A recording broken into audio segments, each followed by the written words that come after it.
Cuando estaba preparando este mensaje, voy a tener esperanza que eso no va a ocurrir otra vez. Cuando estaba preparando este mensaje me di cuenta que para poder traer una idea completa del tema de la esperanza a la iglesia, no iba a bastar con un solo mensaje. No podía darlo solamente en esta parte. Así de que hoy voy a abordar una faceta de la esperanza. El próximo miércoles que me toca predicar voy a abordar otra faceta de la esperanza. Y cuando me vuelva a tocar predicar les voy a hablar la última parte, que es la esperanza más grande que todo ser humano debe de tener. Hoy voy a hablarles acerca de lo que es un concepto errado de la esperanza. Hay esperanza que es de Dios, es bíblica, y hay una esperanza que no llena los patrones bíblicos, que es una falsa esperanza. Pero definamos un poquito antes de entrar al tema, ¿a qué le llamamos esperanza? ¿Qué es lo que vamos hoy a ver? En primer lugar, la definición de esperanza se concentra en los siguientes sinónimos. La primera de ellas es confianza, así que cuando usted mire en el resto de la exposición versos bíblicos que llevan cualquiera de estas palabras, vamos a asociarlos con el concepto de esperanza. Entonces, la esperanza se dice que es confianza, es seguridad, certidumbre, creencia, es promesa, perspectiva, ilusión y también es optimismo. Esperanza es poder esperar las cosas que están por venir desde una manera positiva. Hay personas que viven sin esperanza. Han decidido vivir la vida desde una óptica fatalista. Si están enfermos, se convencieron ya que se van a morir. Si les dieron un diagnóstico, ya están hasta listando la caja porque esperan que se van a morir. Hay gente que aún se está casando, está firmando su contrato matrimonial y ya está esperando que tarde o temprano se va a divorciar. Muchos matrimonios hoy en día, las cláusulas matrimoniales de los contratos ya anticipan la esperanza que los humanos tienen, las parejas tienen, de que su matrimonio no va a ser para toda la vida, sino que en algún momento algo va a pasar y van a terminar divorciados. Así es como vive la gente hoy en día, sin esperanza. Y cuando uno ha decidido llevar la vida de esa manera, donde no espera que nada bueno venga, entonces no puede tener algunas cosas que la esperanza trae como fruto. El salmista David dijo en una ocasión, en Salmo 27, verso 13 dice: sin embargo, yo confío en que veré la bondad del Señor mientras estoy aquí en la tierra de los vivientes. Mientras estoy aquí. Hay cristianos que han decidido que toda su esperanza es solamente para la eternidad. Que todo lo bueno que puedan recibir de parte de Dios es en el cielo. Pero el salmista dice: yo tengo que confiar de que aún aquí en la tierra yo voy a ver la bondad, las bendiciones de Dios, la misericordia de Dios sobre mi vida. Y eso usted también y yo tenemos que estar siempre presentes, de que no importa las circunstancias que estamos viviendo, al final veremos la bondad de Dios en la tierra de los vivientes. Amén. Al final vamos a ver la bondad de Dios. En una ocasión leí algo que decía: al final todo saldrá bien. Y si las cosas no están bien todavía, es porque aún no es el final. Si en su vida las cosas no están bien, es porque no es el final todavía. Pero para los hijos de Dios tenemos la esperanza que vamos a tener un buen final. ¿Cuántos dicen amén? ¿Amén? Ahora, la gente que tiene esperanza, en primer lugar, mira algunos beneficios de vivir con esperanza. Vive con paz. Cuando uno espera cosas buenas, cuando uno está esperando que todo va a salir bien, el estado del alma de uno no es un estado ansioso, que todo el tiempo está perdiendo el sueño, sino es que uno tiene paz. En Job capítulo 11, verso 18, dice la palabra del Señor de la siguiente manera: tendrás confianza porque hay esperanza. Mirarás alrededor y dormirás, como dice, seguro. Cuando la gente pierde el sueño y ya no puede dormir, se le va el apetito, todo, es porque ha perdido la esperanza. Entonces ya no pueden ni siquiera dormir tranquilos. Pero la gente que vive con esperanza, dice la Biblia, duerme confiado y duerme seguro. La gente que dice, que se acuesta y dice, todo va a estar bien porque Dios está de mi lado. Y a los que amamos a Dios, todos nos ayudan a bien, todas las cosas nos ayudan a bien. Esa es la gente que puede dormir. Ahora, otro de los beneficios de la esperanza es que cuando una persona tiene esperanza, su esperanza no es avergonzada. Romanos capítulo 5, verso 5 dice: y la esperanza no avergüenza. Mucha gente, en algunas ocasiones usted podrá hablar de sus sueños, de sus ilusiones, y cuando no se cumplen en el momento, quizás usted se pueda sentir apenado porque aquellas cosas que tanto ha esperado no se le han dado. Pero dice la Biblia, las personas que viven con esperanza no van a ser avergonzados. No van a ser avergonzados. Pero hay una falsa esperanza. Los seres humanos manejamos conceptos errados de lo que es la esperanza según Dios, según lo que Dios quiere. No siempre estamos esperando, aunque seamos positivos, no siempre estamos esperando de manera correcta, de acuerdo a la voluntad de Dios. En Job capítulo 8, versos 13 y 14, habla de la esperanza del impío. Hay personas que no conocen a Dios y tienen esperanzas. Y déjeme decirle, muchas veces hay gente que no conoce a Dios y tiene más esperanza que la gente que conoce a Dios. Vergonzosamente, pero es una realidad. Y Job 8:13 habla de cómo es la esperanza del impío. Y dice: tales son los caminos de todos los que se olvidan de Dios, y la esperanza de los impíos perecerá. No se logra, no se da, porque dice, porque su esperanza será cortada y su confianza es una tela de araña. Aquellas cosas en que ellos están esperando que sucedan serán las mismas cosas que después lo van a envolver y lo van a atrapar para ser destruidos. No toda esperanza viene de Dios, ni toda manera de esperar es la correcta. Hoy quiero hablarle de 5 aspectos de la esperanza que Dios dice: los que esperan de esta manera están esperando incorrectamente. El primero de ellos es: uno nunca debe de poner su esperanza y su confianza en los hombres. Muchas veces nosotros creemos que alguien nos va a librar, que alguien nos va a rescatar, que vamos a conseguir algo porque alguien nos va a ayudar. Y la Biblia dice enfáticamente una y otra vez que todos aquellos que ponen su esperanza en el brazo de carne están haciéndolo de una manera que les producirá decepción. No van a poder lograr tener los resultados de su esperanza.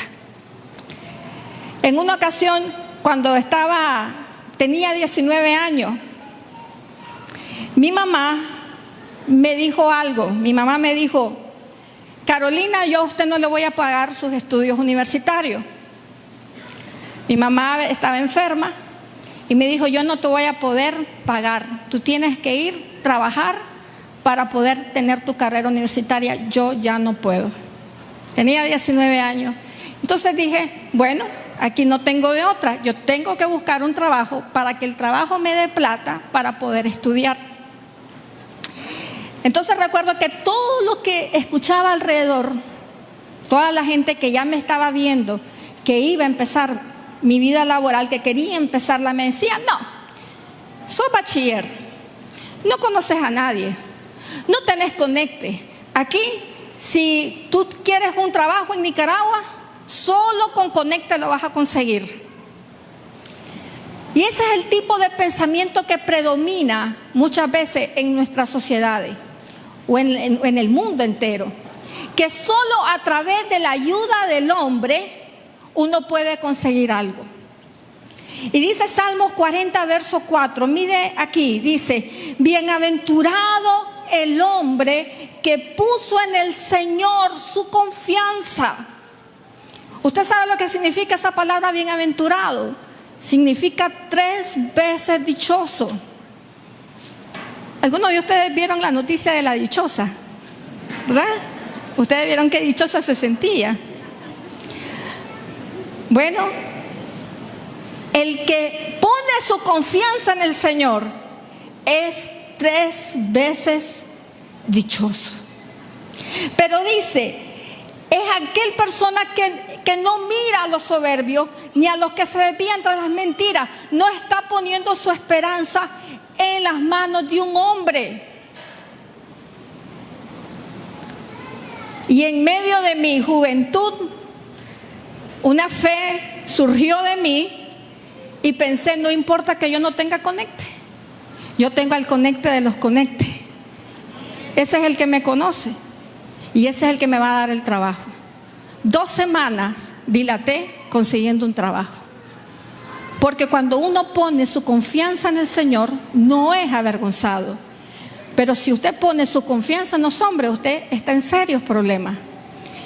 Salmo 71, verso 5 dice: porque tú, oh Señor, eres mi esperanza, seguridad mía desde mi juventud. Qué bonito los jóvenes que están en este lugar, que cuando sean adultos van a poder decir: el Señor ha sido mi esperanza desde mi juventud. Eso es un tesoro lo que ustedes tienen, un regalo de vida lo que ustedes tienen aquí.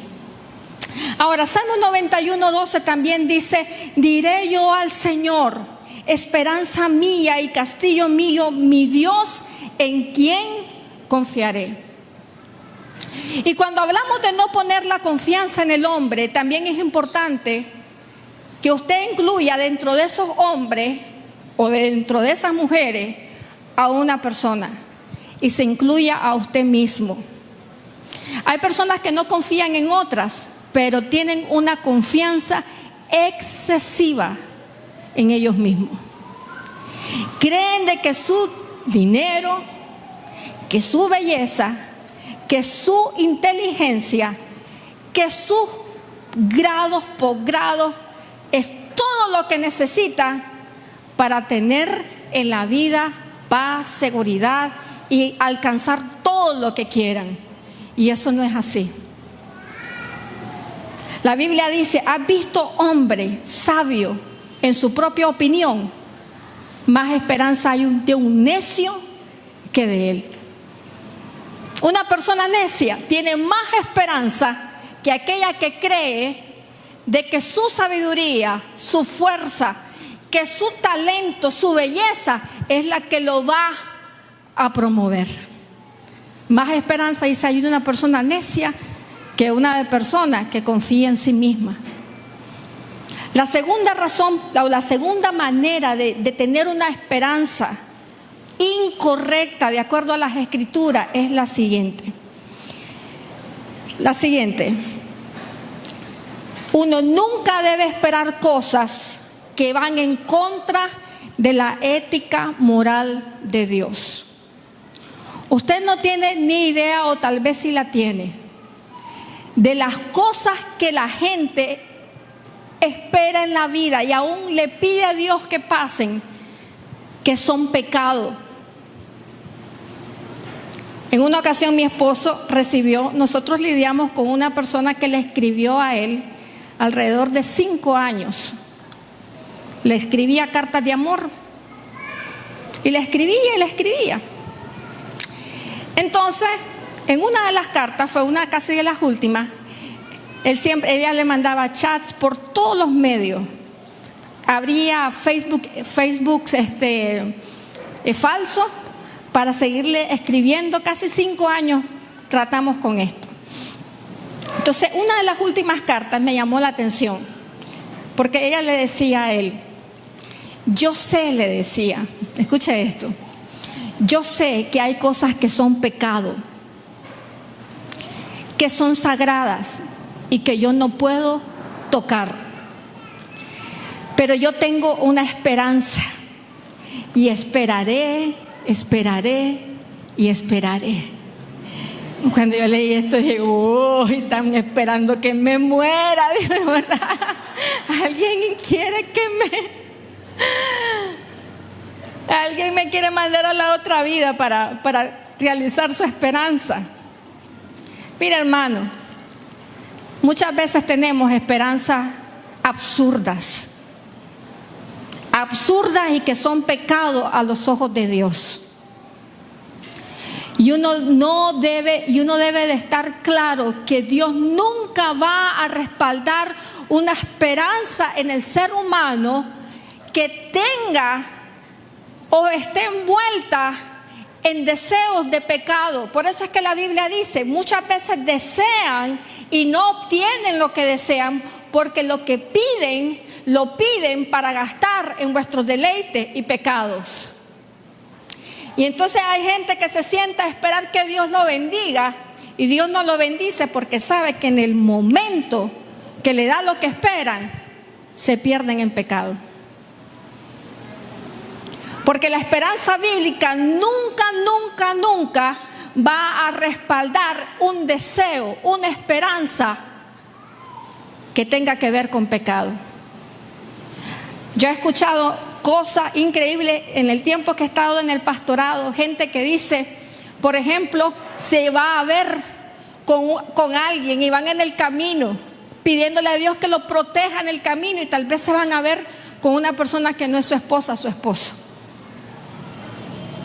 Eso es una falsa esperanza, eso es una esperanza que no viene de Dios y que Dios nunca va a traer a realidad en nuestras vidas. Tampoco como la persona que quiere prosperar,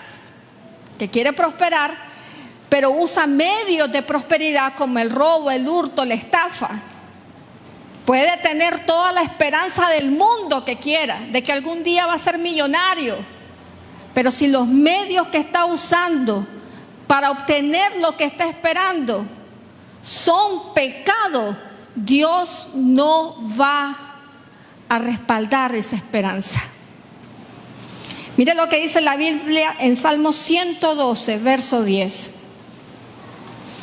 El deseo de los impíos perecerá, no prospera. Cuando la persona está con deseos pecaminosos, no prosperará. Lo tercero que es importante que entendamos en este tema de la esperanza es que la esperanza no anula la ley de la siembra y de la cosecha. Muchas veces me he sentado a ver en algunos programas de televisión cómo la gente es seducida por la idea de que lo único que tiene que hacer para que vengan las bendiciones de Dios sobre su vida, para que su matrimonio sea un matrimonio bello, para que su matrimonio sea un matrimonio próspero, para que tener los mejores trabajos, los mejores salarios, los mejores hijos, las mejores universidades, lo único que tiene que hacer es tener una esperanza positiva y una fe que siempre está diciendo, no, es que esto es lo que va a venir. Y yo le digo, hermanos queridos, Cuando veo esas cosas, yo creo que se está vendiendo un falso evangelio. Porque de acuerdo a las Escrituras, la esperanza bíblica nunca va a anular la ley de la siembra y de la cosecha. De manera de que si un matrimonio quiere tener un matrimonio conforme al modelo de Dios, un matrimonio lindo, hay que trabajar para tener ese matrimonio. Una hermana que viene a la iglesia no puede estar de rodillas todo el tiempo diciendo cosas como: yo sé, yo tengo la esperanza de que el Señor va a convertir a mi esposo, que algún día lo voy a ver a los pies de Cristo. Y pasar y haciendo eso por muchos años, pero cada vez que se va a la iglesia, en la casa, el carácter, el genio, los gritos, lo que producen es más bien rechazo del evangelio. ¿Por qué? Porque muchas veces en la casa el que lo está viendo a uno dice: ese representa a Dios, yo no quiero nada con Dios.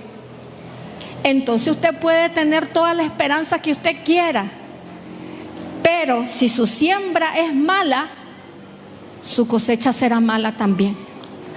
Por mucho que usted doble rodillas y comienza a decir: yo sé que el Señor me lo va a dar, yo sé que el Señor lo va a hacer por mí. No, hermano, no funciona así. Usted no va a ver nunca en las Escrituras a alguien que haya sembrado mal y haya cosechado bien. Nada bueno sale de algo malo. De manera de que si usted anhela una casa, anhela una propiedad, anhela un carro, usted puede venir a la iglesia y sentarse y decir: yo espero, yo tengo la esperanza que el Señor algún día me va a regalar una casa. El patrón bíblico enseña que Dios siempre bendijo a las personas con esperanza que primero se pusieron a trabajar por lo que querían. De manera que usted puede esperar una casa, pero primero también tiene que trabajar por ella. Porque la esperanza bíblica no anula la ley de la siembra y de la cosecha. Entonces hay gente, aún en el pueblo de Dios, que dice: yo tengo una gran fe, una gran esperanza, y yo sé que Dios me va a mandar un trabajo grande, y no salen a buscarlo. Entonces, tenga toda la esperanza que quiera, pero no va a pasar nada. Porque la esperanza bíblica no anula la ley de la siembra y la cosecha. Ayer me fui a comer un helado. Nada más haciendo unos mandados y pasamos por unos helados. Históricamente me hace daño, los helados me hacen daño. Pero tenía la esperanza que esta vez no me hiciera daño. Y después que me comí el helado, yo estaba en una consejería con una persona y comencé a sentir como la parte izquierda, esta sería izquierda, ¿verdad?, de mi ojo se comenzó a congelar y una sensación fea. La ley de la siembra y la cosecha. Yo tenía la esperanza que mi helado no iba a hacer nada, pero no funcionan las cosas de esa manera. Todo lo que el hombre sembrare, mire lo que dice Gálatas capítulo 6, verso 7. A veces me gusta poner énfasis en algunas palabras, pero no lo puse esta vez. Pero si pudiera poner énfasis en una palabra ahí, Gálatas 5, 6 dice: no os engañéis, Dios no puede ser burlado, pues diga conmigo todo, dígalo conmigo, todo. Es todo, hermanos, todo es todo. Todo lo que el hombre sembrare, eso también cosechará. Todo. La esperanza no anula la ley de la siembra y la cosecha.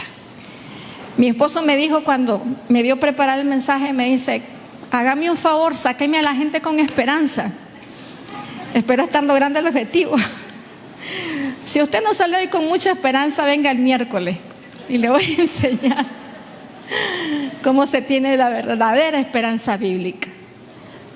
Pero muchas veces esto es lo que yo veo en el pueblo de Dios y aún en mi propia historia de vida, que a veces estamos esperando cosas que no van a venir porque no son correctas. Ya. Otra también idea de la esperanza que sigue con la idea de la siembra y la cosecha es que la esperanza nunca te eximirá de la responsabilidad personal. Todos tenemos una responsabilidad personal y el tener esperanza no exime de eso. Dice, el deseo o la esperanza del perezoso lo mata. Hay gente que su esperanza es una tortura para ellos porque se sienten defraudados por Dios, porque dicen, lo que yo estoy pidiendo nunca vino, y entonces su esperanza los está matando y se sienten torturados. Dice, el deseo del perezoso le mata porque sus manos no quieren trabajar.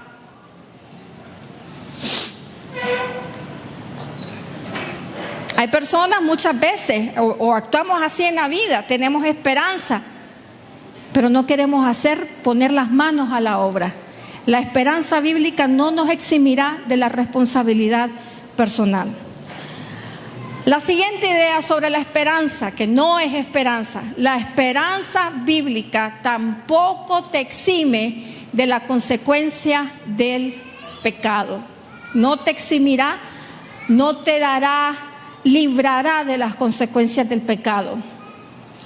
En una ocasión alguien llamó a mi esposo y le dijo, estoy defraudado de Dios. Dios me ha quedado mal. Y mi esposo le dice, ¿por qué Dios te quedó mal? ¿Cómo pudo permitir que mi novia quedara embarazada? Me falló el Señor. A veces pensamos así, parece absurdo, pero a veces pensamos de esa manera. Creemos que vamos a hacer las cosas y que Dios tiene la responsabilidad de cubrir o quitar las consecuencias del pecado. A veces estamos haciendo cosas y pidiéndole a Dios que nadie nos vea. Vamos a ver a una persona que no debemos ver, pidiéndole a Dios que nadie nos descubra. Nunca, nunca, nunca. Hay personas que, por ejemplo, están en relaciones fuera del matrimonio, pidiéndole a Dios que su matrimonio no sea afectado. Eso es una ilusión, no es esperanza. Eso no es esperanza de acuerdo al concepto bíblico. Porque la esperanza bíblica nunca nos va a eximir de la responsabilidad y la consecuencia del pecado. Y se lo voy a probar. Segunda de Samuel, capítulo 12, verso 13. Déjeme hacerle la historia antes de que leamos el pasaje. El rey David fue un hombre muy bendecido por Dios. De acuerdo a las escrituras, era el hombre conforme al corazón de Dios. Pero en una ocasión, en vez de ir a la guerra, se quedó en su casa, vio una mujer desde su ventana que no era suya, la deseó, la tomó, la embarazó. Para cubrir su pecado, mandó a llamar al marido, lo emborrachó para que se acostara con una mujer, pero el marido no quiso acostarse porque era tiempo de guerra y él se sintió mal de estarse acostando con una mujer mientras todos los soldados de Israel estaban en la guerra.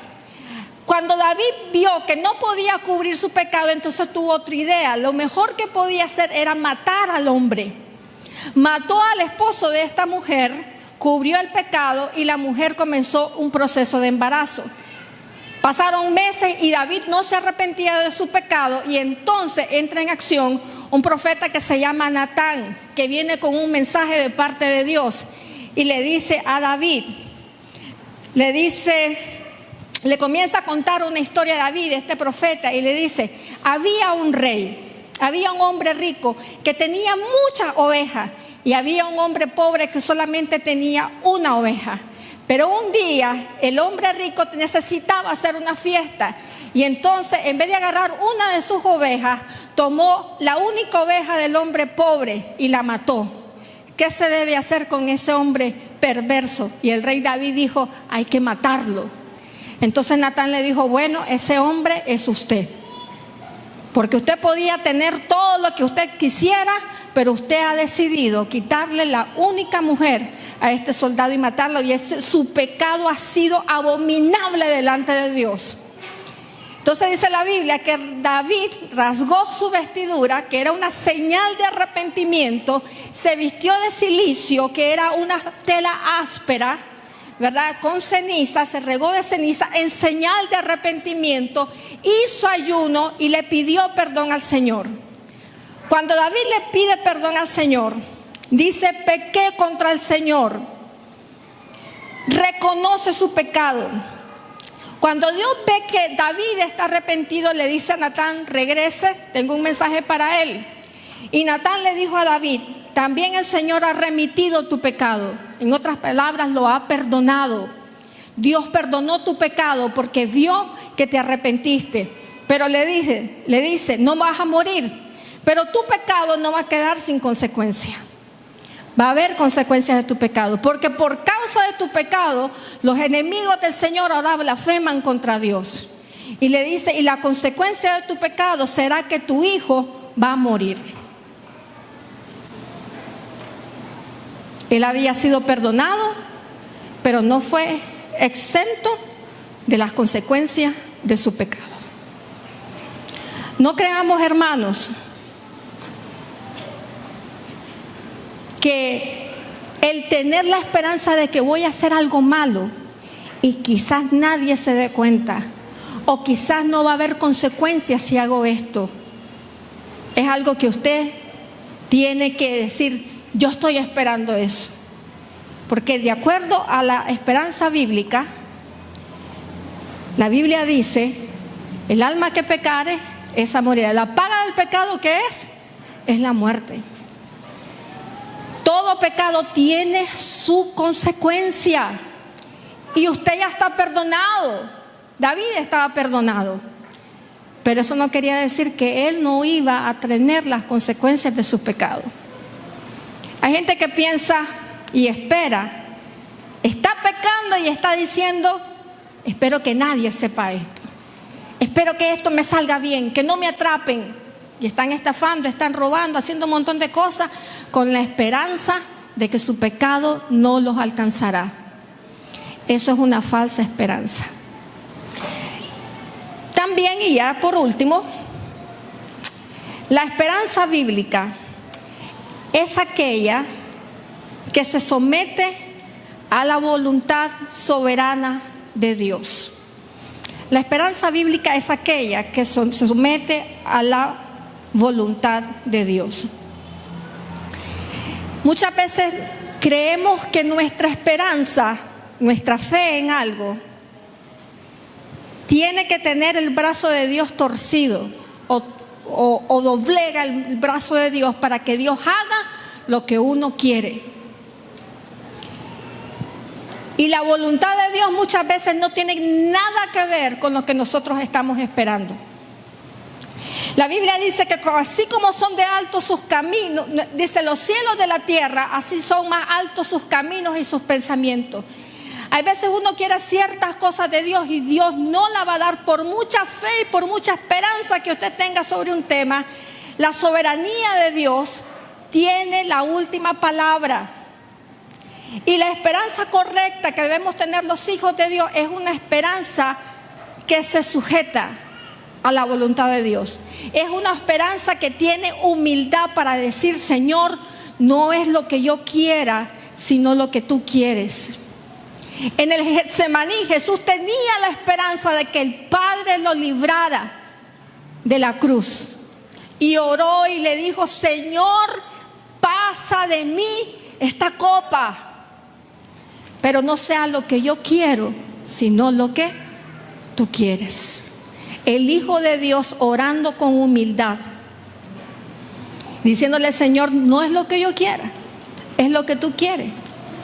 Y muchas veces a nosotros nos han enseñado que si usted está firme en algo que está esperando con respecto a Dios, esa firmeza es la que va a torcer la mano de Dios. Y eso no es así, eso es antibíblico.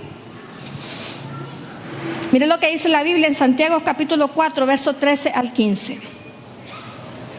Santiago 4, del 13 al 15 dice esto: ahora escuchen con cuidado. Ustedes los que dicen: hoy o mañana iremos a tal ciudad y estaremos allá un año y haremos negocios y ganaremos dinero. Si ni siquiera ustedes saben cómo será el día de mañana. ¿Y qué es la vida de ustedes? Dice, es como la neblina, que en un momento aparece y luego se evapora. Las circunstancias que hoy tiene usted no puede tener la esperanza en esas circunstancias, porque hoy están, mañana no están. Usted no puede tener esperanzas en un hombre, porque un hombre está hoy en día y mañana no está. Por eso es que también yo creo de que aún las relaciones más íntimas que uno tiene en la vida, como es la de un esposo y la de una esposa, la de un padre o la de una madre, uno tiene que tener una esperanza en esas personas balanceada, pero no toda la esperanza.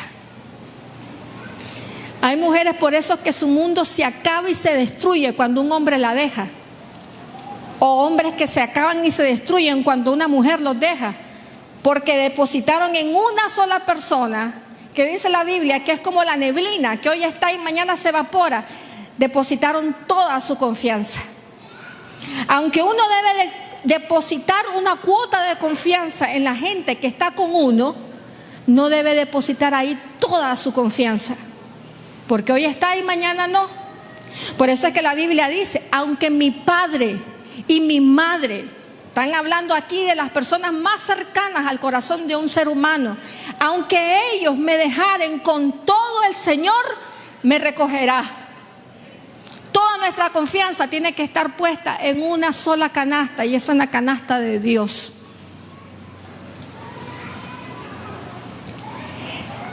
Y la Biblia dice que la vida es como una neblina. En un momento está, en otro momento se evapora. Entonces dice el Señor, y esto es lo que nos da el consejo bíblico, lo que deben de decir, lea conmigo esta parte. Léalo conmigo. Si el Señor quiere, viviremos y haremos esto o aquello. Repítalo otra vez. Si el Señor quiere, viviremos y haremos esto o aquello. La esperanza del Hijo de Dios tiene un elemento que siempre debe de estar presente, y es la sujeción a la palabra de Dios, a la voluntad de Dios. Como hijos de Dios, siempre debemos de incluir la sujeción en aquellas cosas que esperamos y decirle, Señor, no mi voluntad, sino la tuya. Esto es lo que quiero. En ocasiones Jesús le decía a gente, ¿qué es lo que tú quieres? Y la gente le decía, yo quiero ser sano, yo quiero recuperar la vista. O sea, Dios trabaja con los deseos del corazón, pero aunque Dios trabaje con los deseos del corazón, eso no significa que dentro de nosotros no debamos siempre dejar en las manos de Dios la última palabra. El Hijo de Dios, la esperanza de los hijos de Dios siempre dice, si Dios quiere, haremos esto o haremos aquello. Le voy a contar algo personal, muy personal, una historia personal, una vivencia que me enseñó una lección muy importante. Esta lección, aún en los casos más extremos de vida, uno siempre tiene que decir si el Señor quiere. Mi mamá enfermó de cáncer en el año 1996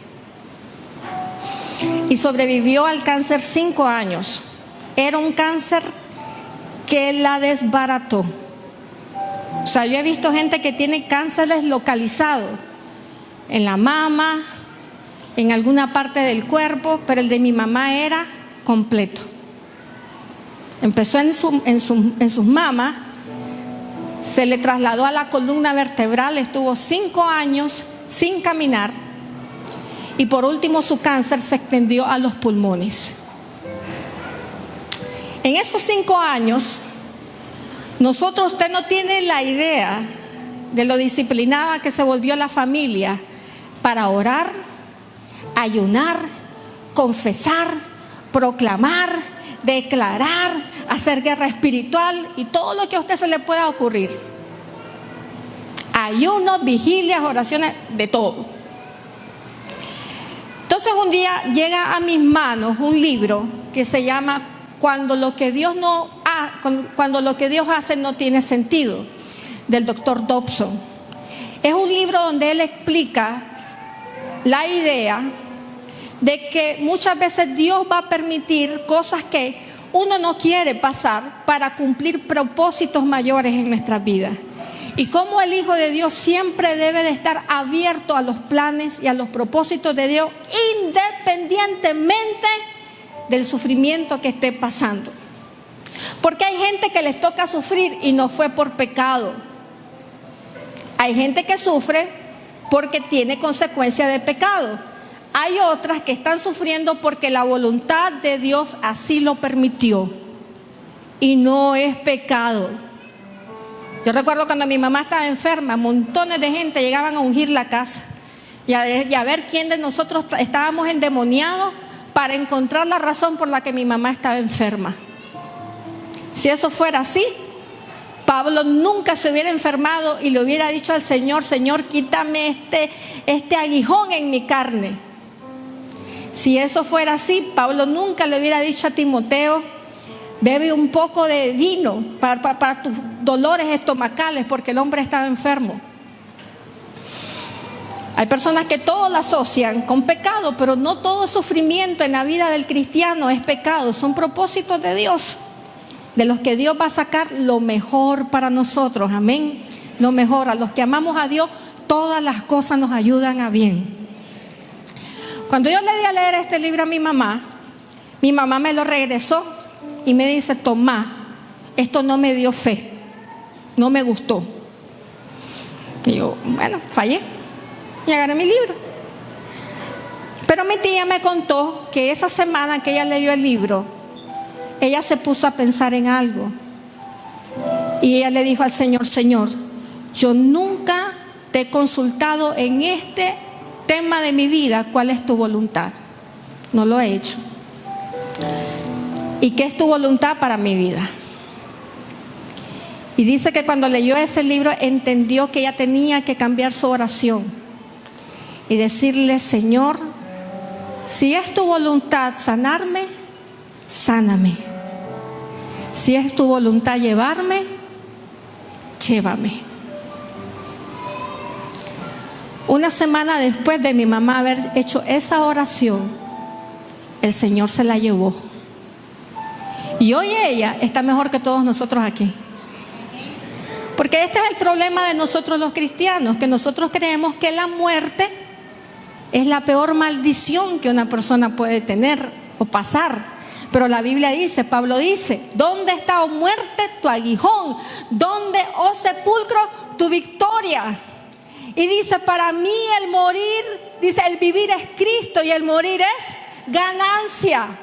Pero en nuestra mente finita, que creemos que esto es todo lo mejor que Dios tiene para nuestra vida, ni siquiera anhelamos el cielo. Ni siquiera lo vemos como una bendición.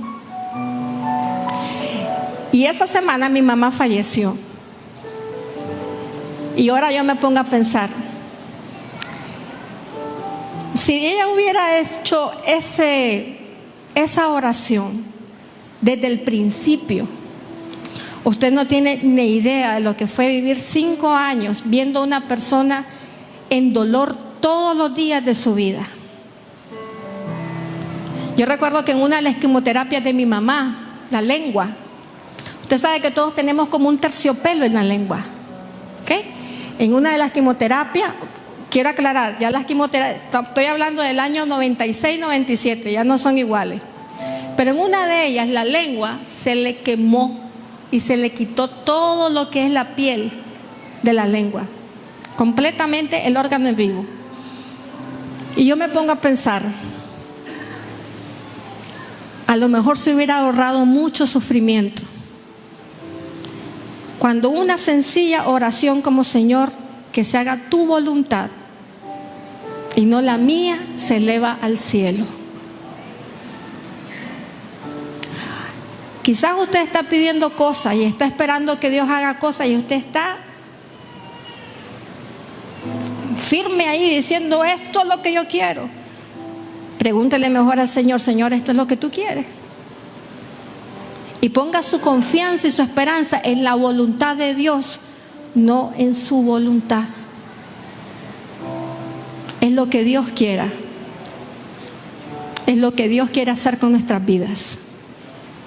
La esperanza bíblica siempre le dice al Señor, si Dios quiere, haremos esto y haremos aquello. Mire, yo antes le tenía terror a la soberanía de Dios. Yo decía para mí, y si Dios no quiere me voy a morir. Si Dios no sana a mi mamá me voy a morir. Si Dios no sana a mi hijo me voy a morir. Pero con los años he entendido algo, que lo que Dios quiere para mi vida es lo mejor. Y siempre Él me da la fuerza, los recursos, la paz, la fortaleza para sobrellevar cualquier sufrimiento que venga a mi vida, que sea su voluntad. Porque la voluntad de Dios es buena, es agradable y es perfecta. Yo no sé si mi esposa al final del servicio me va a regañar y me va a decir, no me mandó a la gente con esperanza. Venga el miércoles, le voy a enseñar. Le voy a enseñar cómo se vive la esperanza de acuerdo al patrón bíblico. De acuerdo al patrón bíblico. Venga el miércoles. Porque, como decía David, yo sé que he de ver la bondad de Dios en la tierra de los vivientes. Amén. Voy a dar un aplauso al Señor. Hemos de ver la bondad de Dios en la tierra de los vivientes. Cierre sus ojos y dígale al Señor, quizá mis esperanzas no son tu voluntad, Señor. Yo quiero tu voluntad para mi vida, sea cual sea. Y si usted está esperando en cosas que no le agradan a Dios y quiere que Dios lo respalde, dígale, Señor, yo suelto eso.